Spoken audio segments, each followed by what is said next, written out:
आइए अब बात करेंगे उत्तर प्रदेश की। सपा नेता और पूर्व विधायक विनय शंकर तिवारी के गोरखपुर, लखनऊ, नोएडा और मुंबई समेत करीब 10 जगहों पर ईडी की रेड हुई है। सोमवार सुबह हुई इस कार्रवाई को एक साथ अंजाम दिया गया। बताया जा रहा है कि ईडी ने विनय शंकर के खिलाफ चार्जशीट लगभग तैयार कर ली और जल्द ही उन्हें कोर्ट में पेश किया जाएगा। ईडी की जांच में सामने आया कि विनय शंकर तिवारी की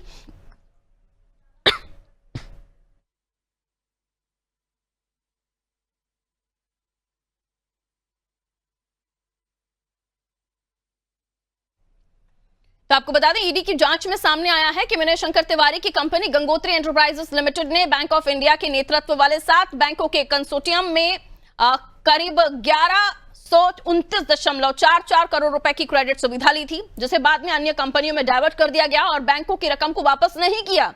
इससे बैंकों को करीब 754.24 करोड़ रुपए का नुकसान हुआ। आपको ये भी बता दें, इससे पहले नवंबर 2023 में ईडी ने विनय तिवारी की 72.08 करोड़ रुपए की संपत्ति जब्त की थी।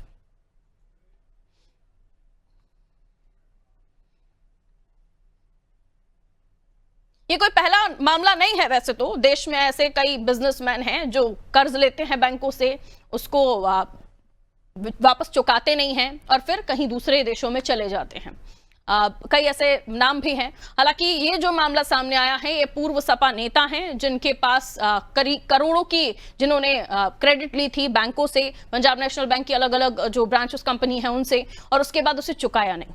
अब इस पूरे मामले में विनय तिवारी पर क्या कुछ कार्रवाई होगी, विनय शंकर पर, यह देखने वाली बात होगी, क्योंकि ईडी की रेड हुई है, अलग अलग ठिकानों पर उन्हें किस तरह के दस्तावेज प्राप्त हुए हैं, ये सब आने वाले समय के साथ पता चलेगा। आइए हमारे सहयोगी हमारे साथ जुड़ गए हैं, उनसे हम जानकारी लेने की कोशिश करेंगे।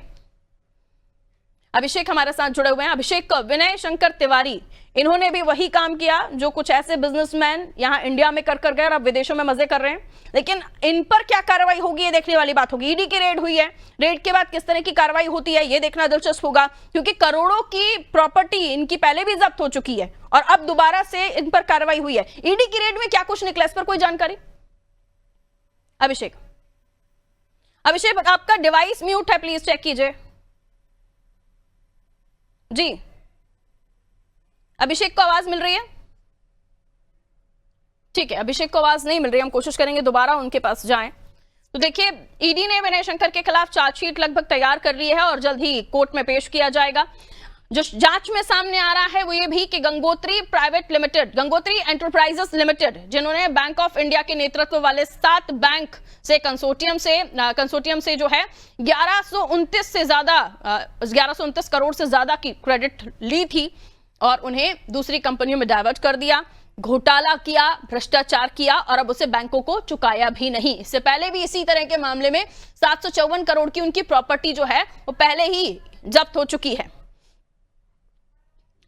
देखिए, इस मामले में जो है अमाउंट जो बताया जा रहा है उसको फिर से दुरुस्त कर दूं मैं, तो बैंकों की जो रकम को वापस नहीं किया है, इससे बैंकों को 754 करोड़ रुपए का नुकसान हुआ है और इससे पहले 72 करोड़ रुपए की संपत्ति उनकी जब्त की जा चुकी है, क्योंकि इससे पहले भी कुछ इसी तरह के कारनामे 2023 में उन्होंने किए थे और ईडी ने 72 करोड़ की जो प्रॉपर्टी है वो उनकी जब्त की थी। बैंकों को जो होने वाला नुकसान है इस पूरी उनकी धोखाधड़ी से, वो 754 करोड़ रुपए के पार है।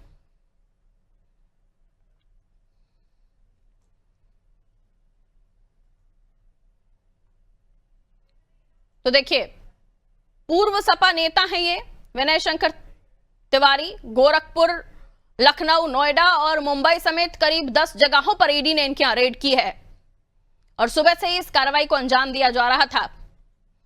करोड़ों के घोटाले का आरोप है इनके ऊपर कि बैंकों से इन्होंने क्रेडिट लिया लेकिन उसको रिटर्न नहीं किया, अलग अलग कंपनीज में डाइवर्ट कर दिया उसे। तो इस तरह के मामले सामने आते हैं और इस मामले में कई बार ऐसा भी देखा गया है कि बैंक से जुड़े हुए ही कुछ नुमाइंदे होते हैं जो ऐसे घपलों में, घोटालों में शामिल होते हैं कि आखिर कैसे उन्हें अलग अलग बैंकों से क्रेडिट मिल गया। क्योंकि आप कहीं से भी लोन लेते हैं तो आपने भी ये चेक किया होगा कि आपके जब भी आप कहीं दूसरी जगह एक लोन लेने के बाद दूसरी जगह ट्राई करते हैं तो वो आपके अकाउंट्स में मेंशन हो जाता है कि आप पहले से किसी तरह का क्रेडिट चुका रहे हैं। तो फिर यहां क्यों नहीं पता चलता? ऐसे बड़े बिजनेसमैन जिनकी गारंटीज दी जाती हैं, अगर आपने किसी तरह का बड़ा लोन लिया है तो गारंटी के लिए आपको या तो कुछ बैंक मनी या फिर आपकी कोई प्रॉपर्टी या कोई प्लॉट, इस तरह की चीजों को आपको ग्रांट के तौर पर रखना पड़ता है। लेकिन बड़े बड़े बिजनेसमैन को इस तरह की कौन सी छूट होती है?